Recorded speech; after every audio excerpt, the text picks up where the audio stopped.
Picked capture loading. Heretic Astartes detected. Designation Night Lord. May the Emperor save us all. Greetings, Imperial citizens. Back once again for the Renegade Master, it's your host, Jimmy. Warhammer 40k was released in 1987, and with its release came the famous RTB01 box set of Imperial Space Marines. The RTB01 box set contained enough bits to make 30 Space Marines with a variety of weapons and accessories, which came on 17 plastic sprues. It cost £9.99, which adjusted for inflation is just under £1 per Marine these days. But Chaos was noticeably absent from the Rogue Trader rulebook. It was added to the game about a year later, and with it came a set of Metal Chaos Renegades. My meticulous research, by which I mean the absolute quickest of Googlings, has revealed to me that these minis were released sometime in 1988, and by 1989 the range was complete. They were all metal, except for the backpacks. These models had a Giga-esque biomechanical look that has largely been moved away from in the modern incarnation of the game, replaced with Space Marines with spiky bits on them. But metal models are more expensive than plastic, and why should the Imperials have all the fun? So I decided to set myself another challenge. Using only parts that were available in 1989, could I convert a plastic Chaos Space Marine?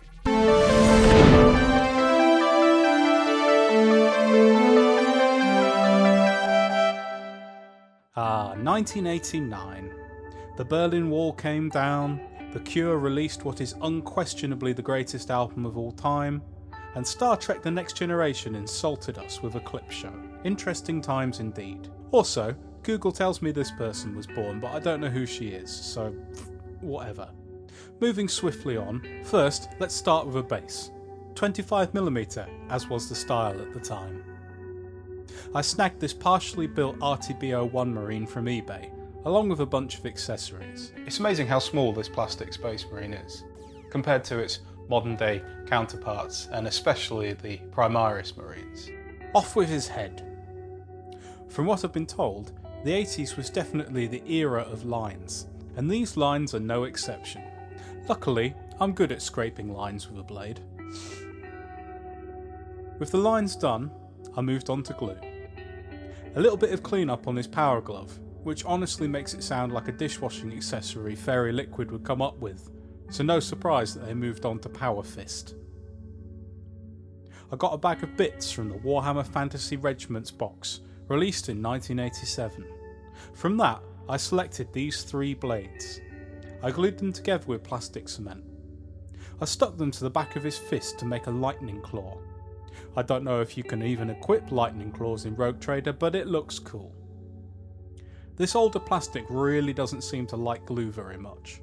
I wonder if I can get myself a bottle of 1989 vintage poly cement. I want to stick his bolter to his other hand, but for some reason his thumb is in the way in a totally natural pose. After quickly drilling the barrel out, I amputated his thumb with my Stanley knife. I stuck it back on so it's actually opposable. I glued his bolter to his hand. Man, I love these old bolter designs.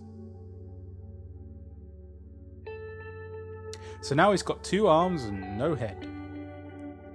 I've got this old Chaos backpack, but I'm not sure where it's from. It might be one of the old Chaos Renegade backpacks, and then again it might actually be from Space Crusade, which was released in 1990, in which case I'm breaking my own rules. But the fact that I can't tell means the design is so similar it really shouldn't matter. Well, he's still missing a head. This HeroQuest skeleton from 1989 has a suitably manic and evil looking face. I remove his head and glue the skull in its place. I want to make a trophy pole for him, so I chop this giant paperclip up and then drill the hole in his backpack. I'm not sure it's era appropriate though. I asked my mum, and apparently we did indeed have paperclips in the year 1989. I stuck this into the hole I'd drilled with super glue.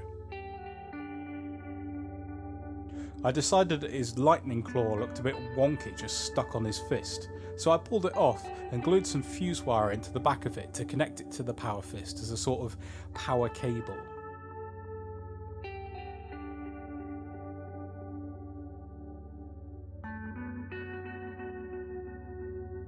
I took one of the orc heads from the Fantasy Regiment box and gently impaled it on his trophy pole. I did the same with a goblin head and bingo, a set of grisly trophies. At this point I felt he didn't look chaotic enough, he looked like a damned legionnaire. I relieved the dwarf of his horns and glued them to the sides of his skull, and suddenly he's just a bit more evil looking. That's when it hit me. Lightning Claw, Skull Helm, this guy was a Night Lord. I airbrushed him with Reaper's Ritterlich Blue and then Brionne Blue from above.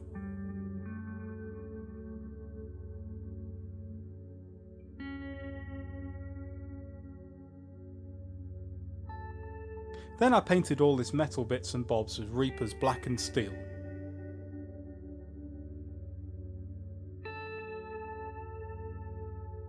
After the metal was done, I gave the whole model a wash of heavily diluted Nuln Oil. I added Reaper's Ashen Blue to Brionne Blue and gave his armour a series of edge highlights in progressively lighter shades.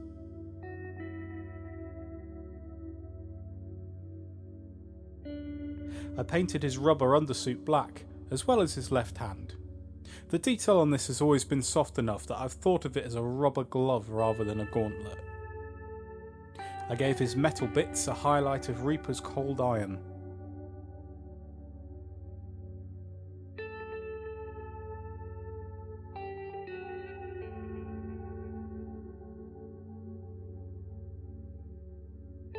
The power cables were painted in Citadel's Mephiston Red.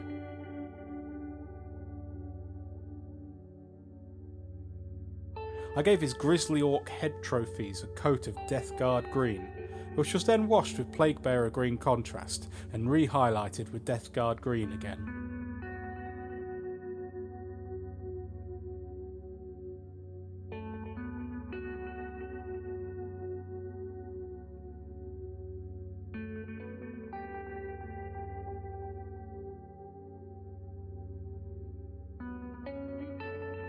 I painted his skull helm with Reaper's Aged Bone. At this point I realised he looked a bit like a certain Saturday morning cartoon villain, but this just fitted the 80s theme. Those cartoons were the best. I washed his helm with Skeleton Horde contrast mixed with Larmian medium so the effect wasn't too strong. I waited for my blood caffeine levels to return to normal and carefully painted lightning strikes on his greaves. I love how the lack of detail on these old sculpts gives you plenty of room to do stuff like this.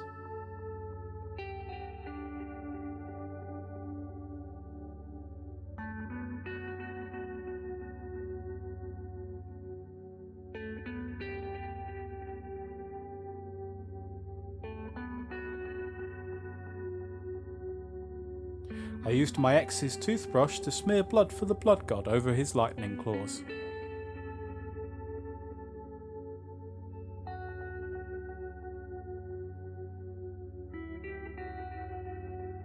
I found the oldest Night Lord's transfer in my collection and used imitation Microsol and Microset to stick it to his shoulder pad.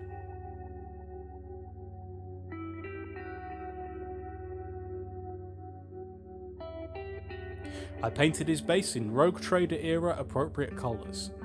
And with that, the model is done. Let's have a look.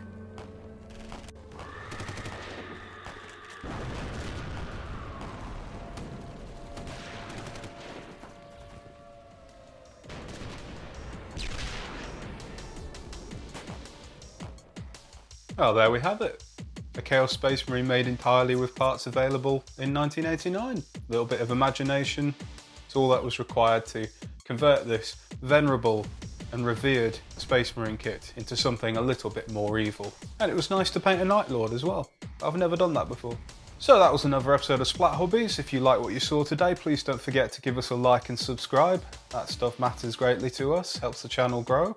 Comment below how you would have converted a Chaos Space Marine in the late 80s using only the parts available at the time. Would you have sculpted boils and pustules on and made him a follower of Nurgle?